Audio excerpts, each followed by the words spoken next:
Yeah, hi. Hello and welcome again to our channel civils for sure. हम लोग Jainism के बारे में डिस्कस कर रहे थे। थोड़ा सा बचा हुआ था। This is like a conclusive video. और जहाँ पे हम लोग जैन के बारे में जो डिस्कशन कर रहे थे, जहाँ पे हम लोग देखे थे इंपॉर्टेंट टर्म्स के बारे में देखे थे, उनके काउंसिल्स के बारे में देखे, डिफरेंट रॉयल पैटर्न्स के बारे में देखे थे। अब हम लोग देखेंगे कुछ इंपॉर्टेंट जैन लिटरेचर के बारे में।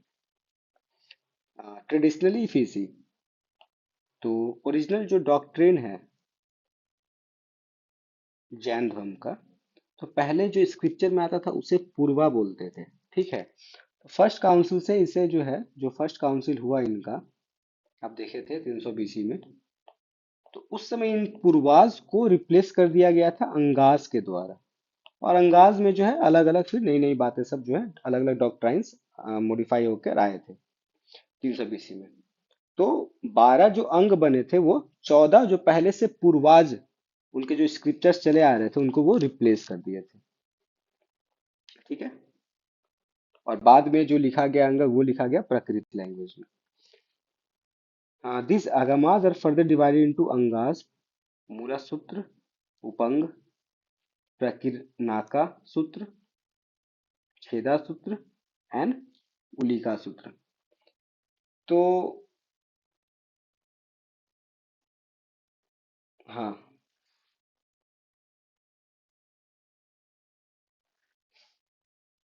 जो अगामा थे, अगामा भी बेसिकली इनके लिटरेचर हो गए। तो ये अंग नहीं, ये अगामा होना चाहिए। 12 अगामा जो थे वो रिप्लेस किए थे 14 पूर्वास को। You need to check this out and someone please comment me and tell me what is right. It is anga or agama, because agama is again further divided into many other parts। जैसे यहाँ पे हमारा ऋग्वेद बहुत ही part में उपनिषद हुआ करता था, Brahmins हुआ करता था, अरण्यक हुआ करता था, और उपवेद हुआ करता था।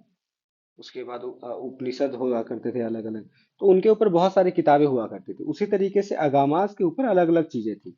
जैसे थे अंगास, मूला सूत्र, उपंग, प्रकीर्णका सूत्र, छेदा सूत्र और उल्लिका सूत्र। तो जिस तरीके से हमारा वेद जो ये था, वेद के कमेंट्रीज थे, उस तरीके से ये सब कमेंट्रीज थे। और अलग अलग चीजें थी इनमें, कुछ फिलोसॉफिकल चीजें थी, कुछ नॉर्मल कमेंट्रीज थी, कुछ एग्जाम्पल्स वाले चीजें थे। तो विल सी दिस ऑल्सो। कल्प सूत्र, कल्प सूत्र है भद्र बाहु के द्वारा लिखा गया था। और इसमें जैन तीर्थंकार जितने भी थे उनके बायोग्राफी लिखे हुए थे कल्पसूत्र में। तो so that's why Kalpasutra is important. Okay. तो व्हाट वाज अबाउट कल्पसूत्र? इसमें जितने भी इनके इनकारनेशंस हुए हैं, तीर्थंकारास हुए हैं, सभी के बायोग्राफीज हैं। तो इसे किसने लिखा था? भद्रबाहु ने। अगम, जो अभी हम लोग बात कर रहे थे, अगम या कैनोनिकल लिटरेचर, जिसे बोला गया अगम सूत्राज। तो Agam, what has come down to us our tradition. तो अगम किसे बोलते थे? जो भी रिचुअल से मिला है। मतलब मतलब कि जो हमारे पुराने जनरेशन करते आ रहे हैं। ठीक है। एक कैनोनिकल, एक रिचुअलिस्टिक, कि भाई ये ऐसा ऐसा ऐसा ऐसा ऐसा ऐसा ऐसा चीजें ये सब हो रही थी, तो उन चीजों को एक जगह नोट डाउन किया गया और उन्हें बोला गया आगम या कैनोनिकल लिटरेचर, या फिर what has come down to us uh our tradition या हेरिडेटरी। ठीक है। और ये सब जो है अर्ध मगधी में लिखा जाते था। अर्ध मगधी जो था वो एक तरह का प्राकृतिक लैंग्वेज था। और जो कैनोनिकल लिटरेचर है, या आगम सूत्राज जो है, ये बताया जाता है कि ये ऋषभनाथ या फर्स्ट तीर्थंकारा के समय से ही शुरू हो गया था। नाउ, नॉन अगम लिटरेचर। नॉन अगम लिटरेचर जो हुआ करते थे वो, उसमें कमेंट्री हुआ करता था, एक्सप्लेनेशन हुआ करते थे अगम लिटरेचर के, independent work compiled by ascetics and scholars. तो इन चीजें, सॉर्ट ऑफ कमेंट्रीज वाली बात वो हुआ करती थी नॉन अगम लिटरेचर में। ठीक है। आठ सिंबल्स को बहुत ऑस्पिशियस माना गया है जैनिज्म में। 8 सिंबल्स को बहुत ही ज्यादा ऑस्पिशियस माना गया है जैन धर्म के द्वारा। और जैन धर्म बहुत ही इंपॉर्टेंट धर्म है, बहुत ही पुराना है। एक तो कि ऑलमोस्ट ऑलमोस्ट वैदिक टाइम का धर्म है ये। और बौद्धिज्म से थोड़ा पुराना है। सबसे पहला स्वास्तिक, इनका पहला सिंबल जो बहुत ही ऑस्पिशियस माना गया उसमें पहला है स्वास्तिक, जो कि पीस और वेल बीइंग को दर्शाता है, शांति को। ठीक है, लोगों के शांति को। नंद्यवर्त, नंद्यवर्त क्या होता है? तो नंद्यवर्त जो होता है बड़ा साइज का स्वास्तिक को बोलते हैं नंद्यवर्त। इसमें एक चीज बस क्या करते हैं, इसमें 9 पॉइंट बना होता है अलग अलग जो होता है, आप जब देखोगे स्वास्तिक को तो इस तरीके से रहता है।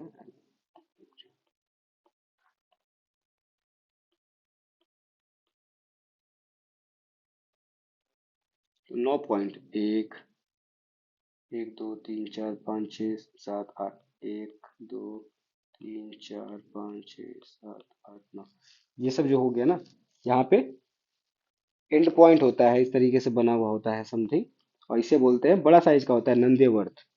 उसे बोलते हैं हम लोग बड़ा साइज के स्वास्थ्य को नंदेवर्त। तीसरा जो इम्पोर्टेंट इनका सिंबल है, ऑस्पिशियस सिंबल है, डेट इज भद्रसान। भद्रसान एक थ्रोन या गद्दी को दर्शाता है, ठीक है, जहाँ पे कि जैन भगवान जैन का फीट का ये सैंक्शनड है, भगवान जैन के पाँव के द्वारा। फिर एक है श्रीवस्त्र। श्रीवस्त्र जैन का चेस्ट, छाती, वहां पे एक मार्क है जैन के छाती पे, उस मार्ग को श्रीवस्त्र बोलते हैं।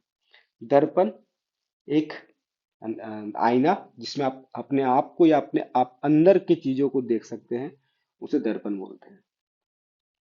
मीना युगल, मीना युगल बताया जाता है एक मछली के जोड़े को जो कि अपने सेक्सुअल पावर पे विजय प्राप्त कर ली थी, तो दैट वाज मीना युगल, एक मछली के जोड़े के को। उसके बाद एक है वर्धा मनाका। वर्धा मनाका जो ये दिखाता है एक shallow dish use as a lamp which shows the increase in wealth due and merit. तो एक समझ के चलिए कि ये पॉजिटिव साइन वाला चीज है कि ये चीज रहना चाहिए वाला। ठीक है।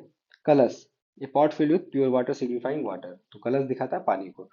तो ये 8 सिंबल जो है बहुत इंपॉर्टेंट है, स्वास्तिक, नंदीवर्थ, भद्र, भद्रसन, श्रीवस्त्र, दर्पण, मिनयुगल, मिनेगुला तो मीनाऊ गुला या आप कह लो, या मीना युगल, बेसिकली मीना युगाला, तो मछली वाला ये इंपॉर्टेंट है। श्रीवस्ता इंपॉर्टेंट है, जैन का जैसे दर्पण इंपॉर्टेंट है, जहाँ खुद को आप देखते हो, कलश इंपॉर्टेंट है, ये पानी दर्शाता है, अमृत नहीं।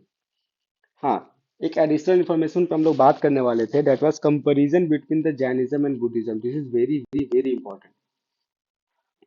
तो जैन जो थे वो भगवान के एग्जिस्टेंस को मानते थे, लेकिन बुद्ध नहीं मानते थे। तो पहला गॉड, एक गॉड को मानता था और एक गॉड को नहीं मानता था। ठीक। दूसरा, जैन जो थे वो वर्णा सिस्टम को कॉन्डेम नहीं किए थे, लेकिन बुद्ध जो थे वो वर्णा सिस्टम को पूरी तरीके से कॉन्डेम किए थे, बौद्धिज्म।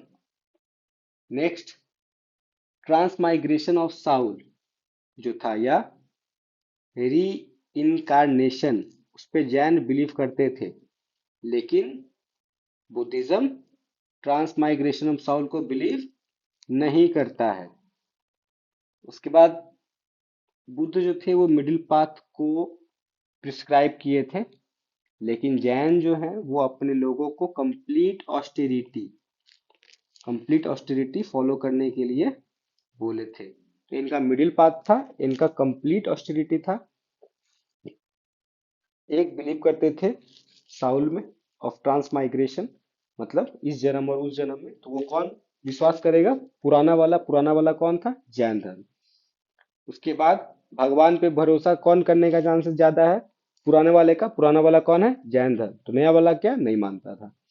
वर्णा सिस्टम को कॉन्डेम कौन नहीं करता होगा, या फिर कौन जो थोड़ा बहुत उसके साथ टिल्ट मानता होगा?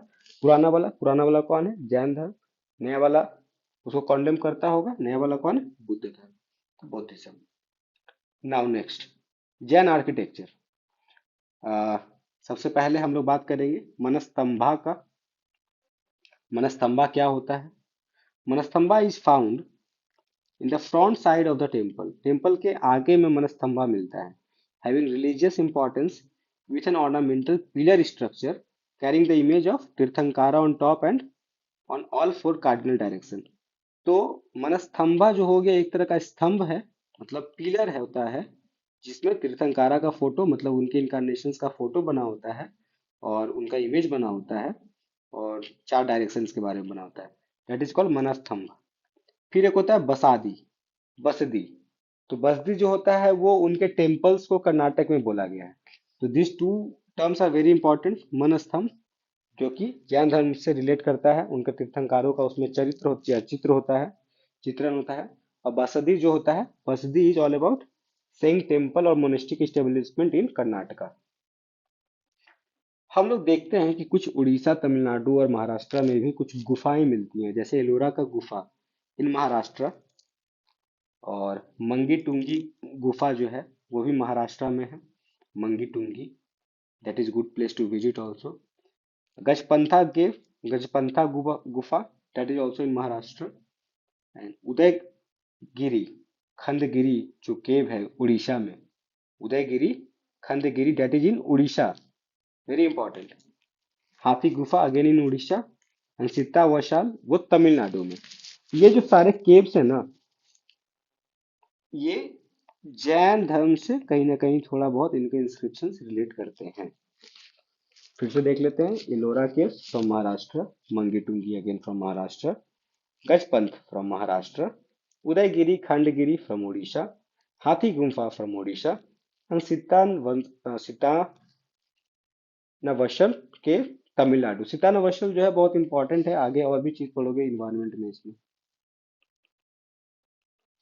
स्टैच्यू, स्टैच्यू कुछ इंपॉर्टेंट, एक तो बहुत ही इंपॉर्टेंट है गोमतेश्वर या बाहुबली, जो कि कर्नाटक में है, श्रवण बेलागोला में। तो उनका स्टैचू बहुत इंपॉर्टेंट है गोमतेश्वर का। He was also Tirthankara. आप कमेंट में बताओ कि गोमतेश्वर जो थे या बाहुबली थे वो कितने नंबर के तीर्थंकार थे। फिर ऋषभनाथ, जिन्हें अहिंसा का एक ये बताया गया है। तो स्टैच्यू ऑफ अहिंसा जो महाराष्ट्र के मुंगी टुंगी जो गुफा है उसी हिल्स पे मिलता है इनका ये स्टैच्यू, जिसे स्टैच्यू ऑफ अहिंसा भी बोला गया है, ऋषभनाथ का है और ये इंपॉर्टेंट है। तो स्टैच्यू ऑफ अहिंसा किसे बोला गया है? किस कौन तीर्थंकारा के ऊपर बना हुआ है? तो ऋषभनाथ पहला जो नंबर है उनके ऊपर बना गया था। और कहाँ पे हुआ? मंगी टुंगी केव के बगल में मंगी टुंगी हिल्स पे है महाराष्ट्र में। जनरली या टेम्पल, गुफा को हम लोग लयाना भी बोलते हैं और गुफा भी बोलते हैं। और टेम्पल या मंदिर को हम लोग जैनिज्म में जैनल्य बोलते हैं। ठीक। तो एक है इंपॉर्टेंट दिलवारा टेम्पल जो कि है राजस्थान में, कहाँ पे? वो माउंट आबू पे। और दूसरा है गिरनार और पालिताना टेम्पल जो कि है गुजरात में। गुजरात और महाराष्ट्र में जैन धर्म काफी पाए गए हैं, काफी अच्छा वहाँ पे उनका मतलब कंपेरेटिवली वहाँ पे उनका डेंसिटी बढ़िया है। महाराष्ट्र में एक और मंदिर उनका है जो काफी फेमस है, वो है मुक्तगिरी टेम्पल। तो हम लोग तीन टेम्पल के बारे में बात किए, एक राजस्थान का दिलवारा जो माउंट आबू पे है, दूसरा गुजरात का गिरनार एंड पालिटाना, और तीसरा महाराष्ट्र का Muktagiri temple.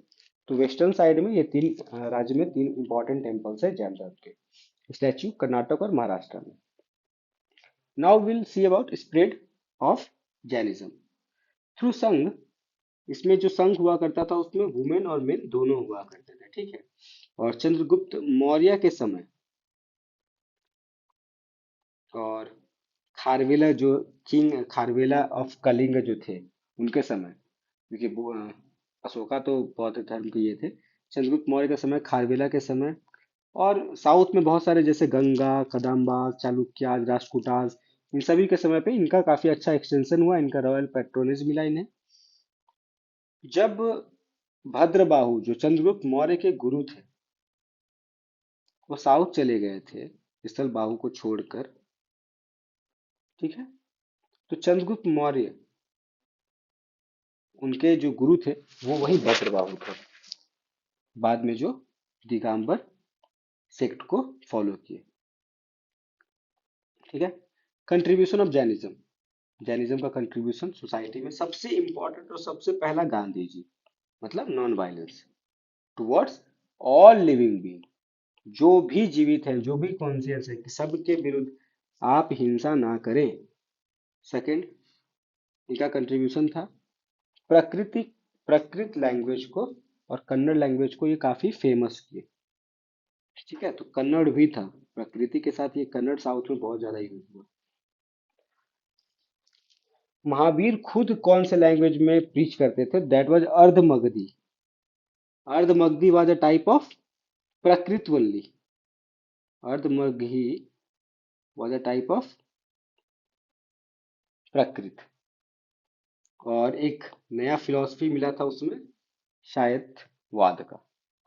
Art and architecture हम लोग देखे थे, स्टैचू ऑफ गोमतेश्वर जो श्रवणबेला में है, खजुराहो का टेम्पल, अबू का, और टाइगर केव उदयगिरी का, और इंद्र सभा इलोरा का। This way art and architecture related with Jainism. और सबसे ज्यादा जो इन लोग को फायदा मिला जिनके द्वारा, वो दैट वाज ट्रेडिंग कम्युनिटी, क्योंकि ये लोग उधर सिर्फ टैक्स दे रहे थे और इन्हें पावर की भूख थी। तो ये लोग कहाँ चले गए? दूसरे धर्म के प्रमोट करें, डेट उसमें जो उन्हें मौका मिला, या जो एक ही पॉसिबल ऑप्शन जो था, उसके बाद ऑप्शंस बने एज बुद्धिज्म, उसमें जो ऑप्शन था उसको भी काफी फायदा इस कारण से हुआ था। Tirthankara, will see, all 14 are here, जिन्हें भी देखना है दे कैन सी। इंपॉर्टेंट जो है इसमें ऋषभनाथ जिनका सिंबल है बुल, और सेकंड मोस्ट इंपॉर्टेंट है महावीर जिनका सिंबल है लायन। इसे बीच में आप बहुत सारा है, आप चाहो तो वीडियो को पॉज करके देख सकते हो। पार्श्वनाथ जो 4 प्रिंसिपल दिए थे, दिस इज पार्श्वनाथ चतुर्थी। और इसके अलावा बहुत ज्यादा एविडेंसेस वगैरह भी नहीं मिलते हैं। तो हाँ, अगर कोई आपको अच्छा लगे, जैसे एलिफेंट, हॉर्स, एप, मंकी, हिरन, रोडलेटिस, स्वास्तिक, स्वास्तिक किनका था? सुपर सुबंथा का। तो इस तरीके से अगर आपको कोई लगता है, this is important swastika. And next is like, I will not say anymore. I will not suggest anymore. This is all. At least these three, two, three you should know. Okay. थोड़े हम लोग महावीर के डिसिपल्स के बारे में भी देख लेते हैं एक बार, उसे याद रहेगा कि कौन कौन इनके पैटर्न थे या फॉलोअर्स थे।